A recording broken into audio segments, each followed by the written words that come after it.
Hello there, ladies and gentlemen, and welcome to the Freddie Lamb YouTube channel and the first review here on the Freddie Lamb YouTube channel. When I made this channel, I knew that the first film I reviewed had to be a whopper, and I don't think I could have picked a better film to start the channel off with.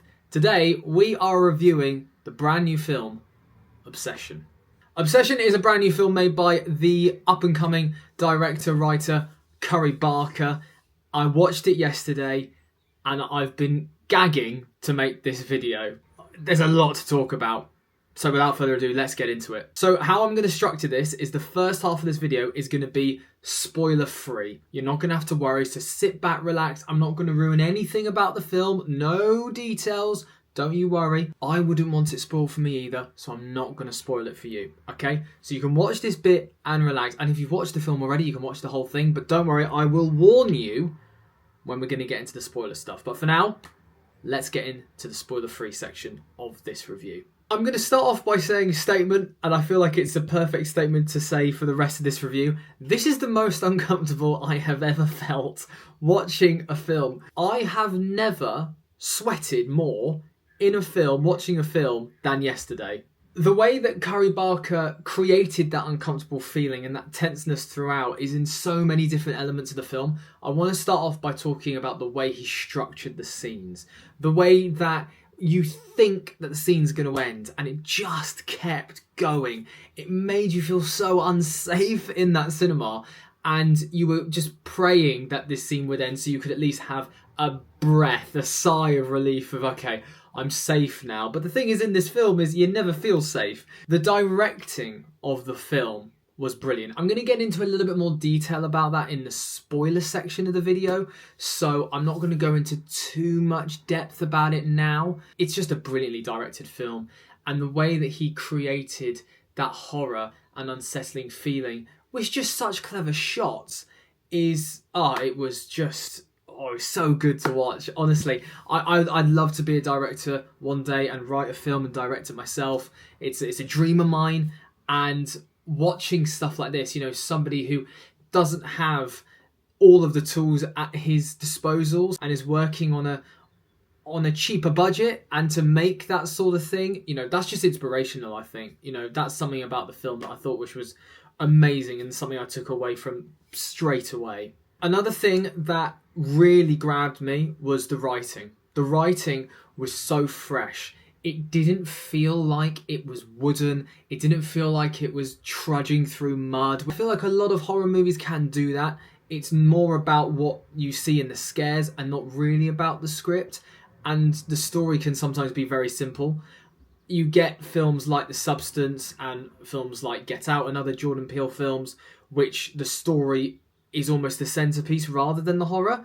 This is very similar. This is very scary still, of course, but the plot and the way it's written is so key to what makes this film so great. So great. Something which has always been very important in films like this, the music is always important to create that unsettling feeling, whether you're going for something to make you feel uncomfortable like this film Obsession does, or something that is full of jump scares.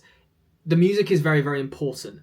The music in this was fantastic. The way that the music would build through a scene was so great. It would start so slow, so quiet almost, and then as we went on and on and on, it would build and build and build until you hit this big old crescendo, or sometimes you didn't. And you went through all of that emotional turmoil for nothing. Because that's what Curry Barker does with you in this film. He plays with you in so many different ways. He edited this film, and you can tell. You can tell that he put his blood, sweat, tears into this, and he had a vision straight away from the get-go that he knew he wanted to do. Another thing that I can say, which doesn't spoil anything, is I want to give immense praise to the actors. The acting in this film was amazing, and in a film like this it has to be important, because if you don't believe the performances, like in any film, then immediately you're taken out of it. You don't feel invested as much, especially in films like this, films that are so raw. You have to be invested in your characters, And the characters written by Curry Barker were great and complemented each other beautifully. And the way that the actors portrayed them on screen was absolutely unbelievable. I'd never heard of any of them, but trust me, I've watched a lot of interviews since because I'm invested in all four of them. I think they just brought the characters to life. I'm going to go into more detail about their characters in the spoiler section. I really want to talk about it now, but I'm gonna hold off. So basically, that's it for the spoiler-free section. If you haven't watched the film, if you want to know nothing further, then switch off now. I won't be insulted. Of course, you have to come back and watch the rest of this video once you've seen the film. I would appreciate that very much. But for now, if you haven't seen the film and you want to know nothing more, I am going to start talking about the film in more detail, specific scenes, plot points, the lot. So if you haven't watched the film, I'll see you when you have. But if you have seen the film, welcome to the spoiler section of the review. Let's get into this. I want to start off very quickly by saying Bear was ridiculed for ordering a pina colada. I am a big fan of a pina colada, so I stand with you, Bear, and I want justice for all us pina colada drinkers, especially us men who drink pina coladas, alright? There's nothing wrong with a man ordering a lovely fruity drink. And Nikki makes a joke saying it's not very alpha male, you know. Oh yeah, I really love a man who orders a pina colada. Hey, pina coladas are delicious, and I will stand up for them. Can we get some love for pina coladas in the comments, please? Because pina coladas are delicious. Right, moving on from pina coladas, let's get back to some other scenes in the film. And I want to go back to the directing, which I spoke to in the spoiler-free section of the video. Curry Barker's directing in this film is absolutely splendid. Specifically, the scenes I loved was when Bear and Ian are talking in the music shop after the night that Bear has broken the One Wish Willow, has made the wish, and Nikki has started to act very weird that evening, and he's coming with her and he's saying she's acting really strange. What you can see in the background, behind Bear's shoulder, blurred in the background by the way, is Nikki is staring at him. And what that also does is creates that uncomfortable feeling, that tenseness, because you're like trying to focus on the scene that's playing out, but you can't help but look over his shoulder and see that Nikki's staring at him, and that makes you feel very, very uncomfortable. The other scenes with the directing which I really liked was when Nikki is first speaking to Bear, when she comes back to the car after he's broken the One Wish Willow and made the wish, she's completely in darkness. When she then comes back to the house the next night, when she's in the red dress and is apologising for what happened, she's also stood in the darkness. After she's caved Sarah's head in with a brick, her hair is covering her face. Not being able to see Nikki's face also does create that sort of, you almost don't know what's behind the curtain. And again, that makes you feel very, very unsettled. And what Curry Barker does in this film, which is brilliant, is this isn't a slasher. There are jump scares, but this isn't a jump scare film.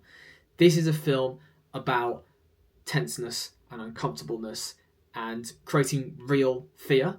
And I think that putting Nikki in darkness and sometimes not being able to see her properly, see her face, her facial expressions and whatnot, just hearing her voice.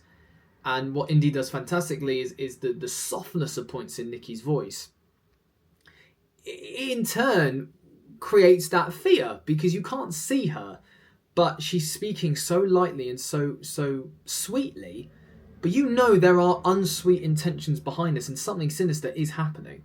And I think by hiding Nikki's face, I think it helps create that feeling. Right, can we please just take a moment to talk about that bedroom scene when Nikki is stood in the corner of the bedroom. I don't remember a scene which really, really frightened me like that. This film had two scenes. I'll get into the second one. That's a one. I'll get into the second one in a minute. When she stood in that corner and she creeps towards the camera, towards Bear in bed.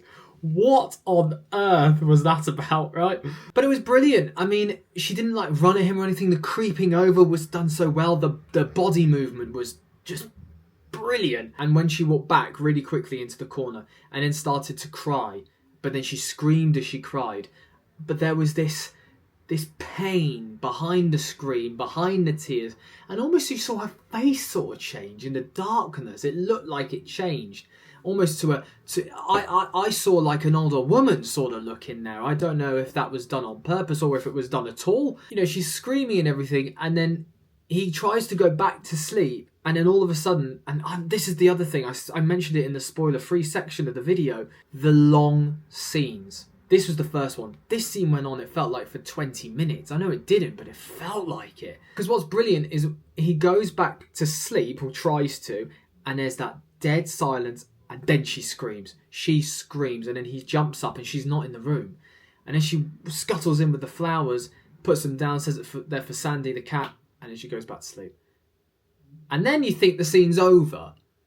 Then it isn't over yet, because then he tries to get out of the bed, and she screams at him again to stay. That scene it was a real roller coaster for me. That scene, a real roller coaster. That second scene I wanted to talk about, by the way, is when Nikki walks backwards in reverse, and Bear's on the floor in the house, and she sort of stood there, and then she goes to go for him, but then doesn't, and he sort of jolts. I maybe felt even more unsafe in that scene than the bedroom scene. I don't know why, but it was definitely when she the reverse walking was creepy, but it was that jolt where she wanted to go for him, and then he sort of jolted as well, and trust me, I jolted as well. One thing I was upset by, just to mention it, was that we didn't get a review of the cat sandwich. I mean, he did throw it up, so it can't have been great, but playing devil's advocate, he did swallow and eat it when he thought it wasn't cat, so does that mean it wasn't too bad? I was waiting for Bear's review. Sadly now, because of the end of the film, we're never going to get that review. So if anyone else has eaten a cat sandwich, put that in the comments. I've talked a lot about why I loved this film. I did just want to quickly mention something which not that I did not like, but something that did sort of, kind of, get to me a little bit. That was that I don't understand why he went along with it for so long. Like when he was out at work with Sarah, why go back to the house? When he was at Ian's, why go back to the house? Like, for instance, the party scene where she went absolutely mental, and obviously he did nothing, because he's probably sitting there thinking, if she does just chop her own head off somehow, or just bashes her own head in, hey, she's not my problem anymore. So that's probably why he didn't move. But surely then it's like you say to everyone while they're there, she's messed up. I guess do you know what it plays into though? And this is why I didn't mind it, is because it plays into two factors. One, he's obsessed with her, right? And he wants to be with her. But also the second thing, that he doesn't want to admit to what he's done. Because he probably in the back of his head, A, doesn't fully believe it himself, but also B, knows no one else will believe it. As we saw with Ian, who died a billionaire. So that's good. Good for him. And look, hopefully Nikki gets that money. That would be nice. The last thing I wanted to talk about was the ending. When we found out, okay, he's got to kill himself to get out of this, I was really worried that they were going to try and find some sort of loophole where he didn't have to die and he could save Nikki and save himself from death and all this stuff. That sounds bad. I was there like, do it! No. But I don't like it in films when you're like, you're going to have to die to make this happen. Oh, no, you don't have to die now. Don't worry about it. Bear had to die to break the spell. And what I found really interesting, which my partner pointed out to me, he's about to throw the pills back up in the bathroom, and then we hear a snap. She wished for him to love her indefinitely. That explains why they were smiling at each other and had a kiss and everything, and then he died, basically. That's what my partner said to me, and I think she was spot on with that. Also, Bear tries to shoot himself. He can't do it. He eats the pills, and he's going to go throw them back up.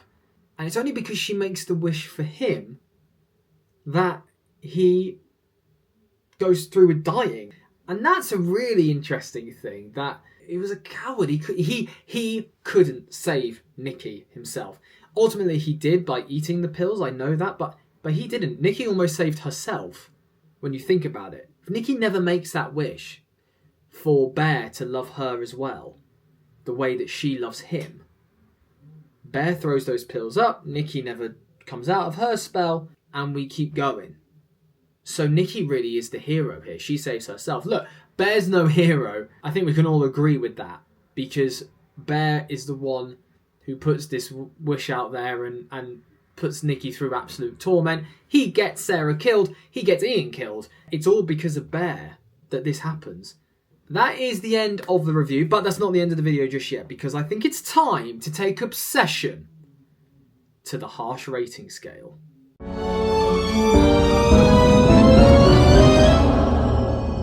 What is the harsh rating scale? I'm going to rate the film out of 5. This is what makes it harsh. I do it out of 5. I do 0.5s. There's no 0.6, 0.2 business. So what would I give Obsession on the harsh rating scale? Well, all I've done this video is praise it, and that is all that I have for it. All I have is praise. If someone says to me, should I go watch it? I'll go yes. If someone says to me in a year's time, what should I watch tonight? I want to watch something that makes me scared. Watch Obsession. If there's a young filmmaker who wants to watch something to give him inspiration, I'd give them Obsession. Let's also quickly mention this was a $750,000 budget.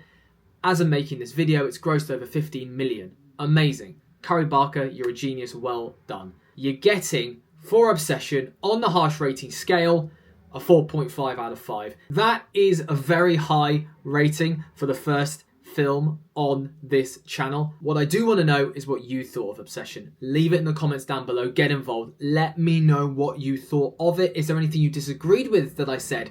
Let me know about that in the comments. I want to know your opinions, because that's what all of this is about. It's all about opinions. So let me know your thoughts on the film down in the comments below. But ladies and gentlemen, that is where I'm going to end this first video. Thank you so much for joining me on this first video on the channel in this Obsession review. I thought it went very well, if I do say so myself. And there's a lot more to come on this channel, so do stay tuned. But thank you so much for watching. Have a lovely day. And for now, that's a wrap.